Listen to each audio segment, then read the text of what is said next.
गिरीश भाऊ पाहिजे म्हणजे गिरीश सर्वांनाच पाहिजे. गिरीश महाजन.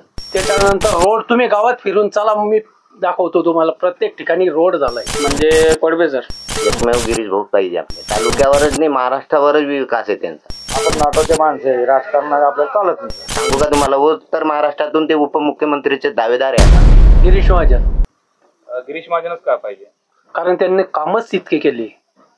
काय सांगाल तुमच्या याच्यात की तुम्हाला जे आठवतील कामं अशी की त्यांनी? भरपूर आहे. म्हणजे आमच्या गावाचा पूर्ण चेहरा मोहरा बदलून टाकलाय त्यांनी. आमचाच गावाचा आणि तालुक्याचा. तुमचं कोणतं गाव आहे? लोंढरी.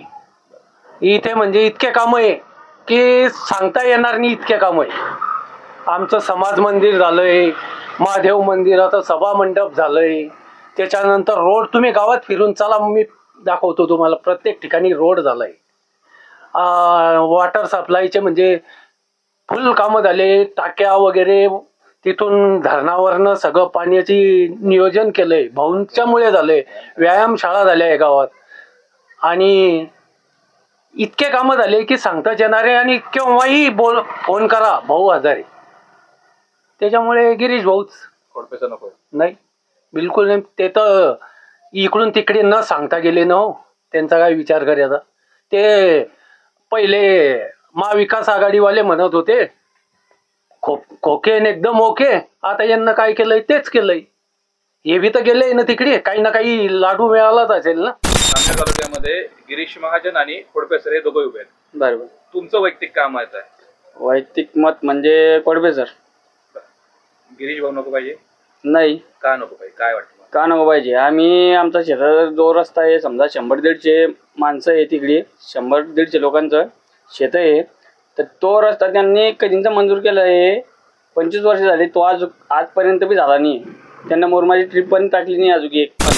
आता काय सांगाल, जामनेर तालुक्यामध्ये गिरीश महाजन आणि खोडपे सर हे दोघे उभे आहेत. बरोबर.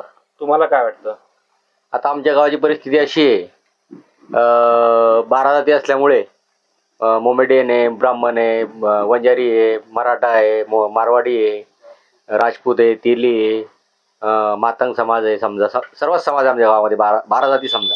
त्यामुळे मला अशी शंका आहे की आपल्या गावात 50-50% मतदान दोघांना व्हायला पाहिजे, असं माझा असा अंदाज आहे. गिरीश महाजनांना वोट पडेल का खोडपे सरांना जास्त पडेल? काय वाटतं मला? कोणी? आतापर्यंत तर भाऊलाच वोट पडला आमच्या गावामध्ये. पण आताच्या पुढे काही सांगता नाही येत भाऊ. बरं, भाऊंनाच का वोट पडेल? तुमचं काय वैयक्तिक मत काय आहे? वैयक्तिक मत तर माझ्या हिशोबाने 50-50% आमचा समाज तर सोडते समजा भाऊला. आणि आता पुढचं काही सांगता नाही येत. बरं, मग गिरीश भाऊच का पाहिजे तुम्हाला जर वाटलं असं तर? गिरीश भाऊ पाहिजे म्हणजे गिरीश सर्वांनाच पाहिजे. बरं, खोडपे सर नको पाहिजे? खोडपे सर नको. आपण नाटोचे माणसं आहे, राजकारणात आपल्याला चालत नाही. आता काय सांगाल, जामनेर तालुक्यामध्ये दोन उमेदवार उभे आहेत, गिरीश महाजन आणि खोडपे सर. एकमेव गिरीश भाऊ पाहिजे आपल्याला. का गिरीश भाऊच का पाहिजे तुम्हाला? त्यांचा विकासच एवढा आहे तालुक्यावर.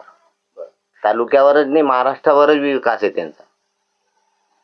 त्याच्यासाठी गिरीश भाऊच पाहिजे आम्हाला. काय विकास केल्याबद्दल? भरपूर विकास केलेला, सांगण्यासारखं विकासच ठेवलं. म्हणजे एवढं काम दिलेले आहे त्याचे गिनतीच करता येत नाही. एवढं काम भरपूर झाले त्यांची. खोडपे सर नको पाहिजे? नाही, खोडपे सर नको पाहिजे. गिरीश भाऊच पाहिजे. अजून काय वाटतं गिरीश भाऊने अजून काय केलं पाहिजे तुम्हाला? अजून भरपूर करणार आहे ते. आता सांगू का तुम्हाला, उत्तर महाराष्ट्रातून ते उपमुख्यमंत्रीचे दावेदार आहेत.